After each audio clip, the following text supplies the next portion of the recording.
12:34, 12:34. Avanzamos en la segunda entrega de Punto Noticias a través de Pichincha Universal. Nos acompaña en nuestros estudios a esta hora Gustavo Inostroza, gerente de operación de la empresa de pasajeros de Quito, que es anfitriona del primer Congreso de Transporte Masivo Sustentable. Precisamente para hablar de ese tema nos acompaña ya Gustavo. Gustavo, buenas tardes. Bienvenido a los estudios de Pichincha Universal. Cuéntenos en qué consiste este primer Congreso de Transporte Masivo Sustentable. Buenas tardes, muchísimas gracias y un cordial saludo a todos quienes nos escuchan. En el contexto de la conmemoración de los 24 años de entrada en operación del sistema trolebús. 24 años, ¿eh? 24 años sirviendo a Quito, pasado, así es. Y en este momento clave para la toma de decisiones respecto de qué vamos a hacer a futuro en la lógica de la incorporación de energías limpias, como el metro de Quito y otros sistemas de transporte, estamos impulsando un espacio de transferencia de conocimientos, de debate, un espacio de conversación, de diálogo, de nutrirnos de experiencias importantes internacionales en la región. Entonces estamos ejecutando este primer Congreso Internacional de Transporte Masivo Sustentable que se llevará a cabo el próximo 18 en el Hotel Sheraton. Toda la ciudadanía cordialmente invitada. Así es. Y pueden hacer sus registros gratuitos para asistir en www.trolebus.gov.es. Voy a repetir, www.trolebus.gov.es. ¿Cómo definir esto del transporte masivo sustentable? Suena como no muy real que digamos, ¿no? ¿Cómo definirlo? A ver, de por sí el transporte masivo tiene un impacto importantísimo en la calidad de vida de las personas. Se encuentra presente en todas las actividades educativas, producción, profesionales, en todas las actividades. El transporte masivo realmente se torna mucho más eficiente que otros medios de transporte por el uso eficiente del espacio, un espacio que es de uso público. Entonces, tener unidades de alta capacidad hace más eficiente. Por ejemplo, en una unidad biarticulada pueden viajar hasta 250 personas. ¿Ya? El nivel de ocupación de un vehículo particular en Quito bordea el 1.3 personas por vehículo en promedio. Entonces, en términos de uso, en términos de desplazamientos, de tiempos, de optimizaciones de uso del espacio público, es sustentable de ahí, o digamos, es más eficiente el transporte masivo. Considerando aún más el sistema que tiene la empresa de pasajeros de los corredores exclusivos. Inicialmente. Posteriormente también la incorporación de energías limpias tiene mucha vigencia ahora. La entrada de vehículos impulsados con energía eléctrica, ya no de combustión, también aporten esa lógica de sustentabilidad. Eso sumado a una eficiencia operacional. ¿A qué me refiero? Reducir kilómetros vacíos, optimizar el tema de los despachos, intervalos de tiempo adecuados, demás, generan toda una lógica de sustentabilidad donde la movilidad, digamos, o las unidades rodantes con un tipo de motorización distinta a la convencional también aporta bastante. ¿Quiénes van a participar en este congreso? Tenemos expositores de altísimo nivel. Es súper importante la lógica que le estamos dando porque tenemos una visión integral. Va a participar el arquitecto Fernando Carrión, que va a transmitir información respecto del proyecto Corredor Metropolitano, un proyecto súper importante para la ciudad. Participará también el gerente del metro, está Edison Llanes, que hablará de la entrada ya en operación de este importante sistema. Va a participar nuestro gerente y va a transmitir cuál es la visión del sistema integrado de transporte. Ya viene el metro, ¿qué vamos a hacer con el sistema trolebús, por ejemplo? ¿Qué va a pasar? Exactamente, ¿qué va a pasar? Entonces, eso también es súper interesante lo que se va a plantear para conocimiento de la ciudadanía. A ver, cuéntenos, ¿qué va a pasar? En principio le puedo decir que lo que vamos a hacer es una reestructura operacional. ¿Ya? ¿Se van a eliminar rutas, aumentar rutas? Tenemos que reestructurarnos, porque el metro definitivamente se va a constituir en el eje central de la movilidad, pero requiere de una alimentación adecuada. Claro. Requiere que los usuarios puedan acceder a los distintos puntos de servicio del metro a través de los servicios de superficie. Entonces, en principio, lo que nosotros hemos planteado es reestructura operativa para poder darle a los ciudadanos esa opción, que puedan incorporarse a los terminales donde está el metro o donde estará el metro y donde estará también la empresa de pasajeros con el servicio de superficie. Porque hay algunas zonas que no están captadas por las paradas del metro, en donde sí tenemos nosotros el servicio tanto en el central como en el oriental. Va a estar también el ingeniero César Arias, un académico, un investigador. Conocedor del tema de transporte. Profundamente conocedor del sistema de transporte, quien va a hablar desde la definición del transporte sustentable como tal, Y también va a participar nuestro secretario de Movilidad, Guillermo Abad.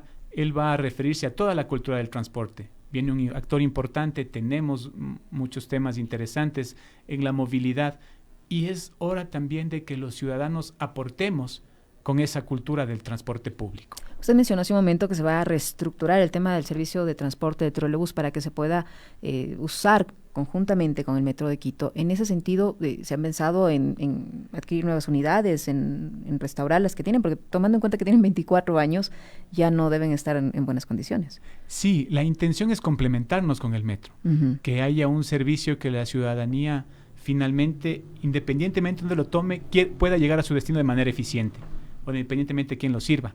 Entonces, sí, va la reestructuración operacional, va también la optimización y renovación de flota o repotenciación de la flota. Las primeras unidades que llegaron del trolebús ya están llegando a finales del próximo año a cumplir su vida útil normativa. No obstante de que técnicamente por todos los esfuerzos de mantenimiento que ha habido, le han extendido un poquito ruedan, más, digamos, en condiciones aceptables y de seguridad para nuestros usuarios. Pero la norma es clara y no podemos exceder los 25 años, entonces el próximo año un número de unidades que cumplirían. Adicional a ellas, también un número de unidades que han tenido por su propio desgaste, por su propia operación, algunas fallas en la estructura. Eso pone en riesgo a los usuarios y desde ya no están siendo utilizadas. Entonces, esa flota hay que renovar. En esta reestructura operacional que se va a hacer de todo el sistema de transporte, es muy importante hablar de la calidad del servicio, los niveles de servicio. ¿A qué me refiero con esto? Por supuesto, términos de seguridad, términos de limpieza, todas esos coyunturales que son importantes o colaterales que son importantes para el servicio. Pero también saber, o el ciudadano, tener la certeza de que, por poner un ejemplo, por un lugar van a pasar una unidad cada 2 minutos. Y que sepa el ciudadano que cada 2 minutos va a poder ser servido a su destino. Eso es un nivel de servicio. Otro, por ejemplo, la cobertura. ¿Cuántos kilómetros el ciudadano va a poder transitar, etcétera? Entonces, todo eso es lo que estamos incorporando a la nueva operación del trole. Pero en todos casos es positivo que se mantenga el sistema, que no se lo cierre con la avenida del metro, sino que se lo reestructure. De todas maneras, eso va a ser un gran alivio para la ciudadanía que no tiene otra forma que transportarse que el transporte público. Por supuesto. El 70% de los viajes en la ciudad se realizan en transporte público y hacia allá tienen que enfocarse nuestros esfuerzos. Mejorar el transporte es mejorar la calidad de vida de la mayoría de los quiteños que utilizamos el transporte público. La idea es complementarnos, no tiene sentido, hay que ser muy responsables con los recursos municipales, los recursos del país, en generar 2 sistemas que compitan. Claro. No sería lógico. Tomando en cuenta que el presupuesto mayoritario del municipio para el próximo año se lo va a llevar el Metro de Quito. Hay inversiones muy importantes que están ejecutando dentro del sistema de transporte, dentro del metro. La participación en la totalidad del presupuesto no podría precisarla en este momento, pero en la lógica de cuidar las inversiones, de cuidar los recursos de la ciudadanía, lo que debemos buscar es un sistema óptimo de complementariedad. Adicional al tema del trolebús, ¿qué otras acciones están ustedes adoptando como empresa de pasajeros de Quito para mejorar el sistema de transporte de la ciudad? Y gracias por la pregunta, porque nos permite abrir un elemento adicional. Uno de los valores o de los parámetros que más valoran nuestros usuarios es la seguridad. Entonces, con la Secretaría de Seguridad del municipio, con la Policía Metropolitana y también con una articulación con la Policía Nacional y la Fiscalía, estamos implementando un mecanismo distinto de seguridad. Tenemos nuestros guardias debidamente identificados, nuestro personal de seguridad también, pero a bordo de las unidades viajan también funcionarios de la empresa de pasajeros y de la Policía Metropolitana, de la Secretaría de Seguridad, sin identificación. Entonces, ellos ya van perfilando de civiles, como para utilizar el argot policial. Digamos algo así, de civiles. Entonces ellos ya van perfilando identificando ciertos niveles de riesgo. Entonces ha sido muy interesante esta dinámica. Hemos tenido resultados bastante importantes. Se ponen de pasajeros y viven lo que vive el ciudadano común y corriente cada día. Y vamos identificando. Entonces ya más o menos vamos viendo sospechosos, vamos viendo cómo actúan, vamos viendo que no es una sola persona, que son algunos que están alrededor. Hemos identificado tramos, digamos, puntos de mayor incidencia, y esa sucesión de puntos ha definido los tramos en los que estamos actuando con mayor intensidad. Esto nos ha permitido también aclarar un poco la estadística, porque a veces la estadística que tenemos son de los hechos denunciados efectivamente. Pero hay muchos que no se denuncian también. Correcto. Y a la par, una persona presenta la denuncia y fue donde se dio cuenta que, por ejemplo, le habían sustraído un celular. Entonces, ¿sabe qué? Me robaron en tal sistema, en tal parada. Pero no fue ahí. Resulta que tal vez pudo haber sido distante de ahí. Entonces, estos mecanismos han sido súper interesantes, nos están dando muy buenos resultados y los vamos a fortalecer para lo que resta del mes porque tenemos mayor número de pasajeros. Importante decir que comparando el año anterior con este año, en la época o en los días de fiestas de Quito, tuvimos un 25% más de pasajeros en los operativos. Fueron casi 16,000 pasajeros más en los horarios operativos que establecimos. Entonces, ya va dándonos una idea de cómo vamos a poder prestar el servicio en estos días. ¿Se van a incrementar el número de troles, de buses, de alimentadores? ¿O extender los horarios? Nosotros tenemos una operación de 24 horas. Uh-huh. A partir de las 12 horas en el Central Trolebús y desde las 22:30 en el Oriental tenemos servicio de velada, que tienen unos intervalos más altos. Lo que hemos hecho para ajustar es poner mayor flota uh-huh. a disposición en esos horarios para ajustar los intervalos y dar mejor servicio. Tenemos mayor afluencia de usuarios, tenemos mayor afluencia de ventas ambulantes, también hay que decirlo, y solicitarles a nuestros usuarios que por favor se abstengan de adquirir estos productos porque no es el lugar para hacerlo, y eso genera molestias y genera inseguridad. Hemos también visto en este ejercicio, en esta planificación que ejecutamos hace poco, que algunas de estas personas, no todas por supuesto, pero algunas se vinculan también con hechos delictivos. Entonces es importante también que los ciudadanos nos apoyen en ese sentido. Entonces ampliamos la cobertura, reducimos los intervalos, más unidades disponibles. También tener precaución, ¿no? Porque es época de compras, entonces es un poco complejo con todos los paquetes, están otros usuarios.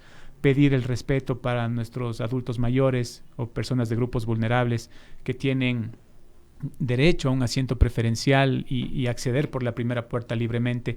Algunas cosas que son parte de esta cultura de convivencia pacífica entre los ciudadanos. Si bien se está mejorando, como se ha dicho, con este tipo de operativos, la seguridad o tratando de mejorar la seguridad, ¿qué se está haciendo para mejorar la calidad del servicio como tal? Hay algunas aristas. Uh-huh. La primera, lo que se ha conversado en algunos momentos, el tema de la capacitación a nuestros conductores, porque hay cosas que no dependen de recursos. Por ejemplo, ser amable en la prestación del servicio, igual con nuestros compañeros recaudadores. Que no ven en las carreras también, no depende de los recursos, sino del conductor. Sí, claro, en nuestro sistema eso no se ve tanto, ¿no? Como estamos en troncal, eso no afecta tanto, digamos, pero en el convencional sí, fuera de parada, nos dejan los pasajeros de media vía, esas cosas, eso en nuestro sistema está controlado por las paradas definidas que tenemos, pero sí, acciones peligrosas, por ejemplo, estamos trabajando también fuertemente para reactivar el servicio de audio interno en todas las unidades y hay un proceso que se está ejecutando, lo estamos reactivando. Eso también valora mucho los turistas que nos visitan, que sepan cuál es la siguiente parada, dónde tienen que bajarse, todo ese tipo de cosas. Adicional a ello, un proceso fuerte de mantenimiento de las unidades para repotenciarlas, para ponerlas a punto, que nos den la suficiente tranquilidad para saber que la tabla que hemos planificado, a la tabla me refiero con el número de unidades, los intervalos de despacho y demás, se pueda cumplir. Entonces, algunos esfuerzos estamos haciendo en ese sentido. Queremos agradecerle, Gustavo, por habernos visitado en los estudios de Pichincha Universal. Gustavo Inostroza, gerente de operación de la empresa de pasajeros de Quito, anfitriona del primer Congreso de Transporte Masivo Sustentable, y nos ha hablado además de cómo se están adoptando algunas medidas para garantizar tanto la calidad como la seguridad en el servicio de transporte que está bajo custodia del municipio del Distrito Metropolitano de Quito. Gustavo, muchas gracias. Muchas gracias a ustedes y realizar nuevamente la invitación a todos quienes nos escuchan para que realicen su registro en la página web de la empresa de pasajeros www.trolebus.gov.es para que asistan al Congreso. Ya lo saben, así es que tomen nota. 12:48, volvemos enseguida con más. Punto Noticias.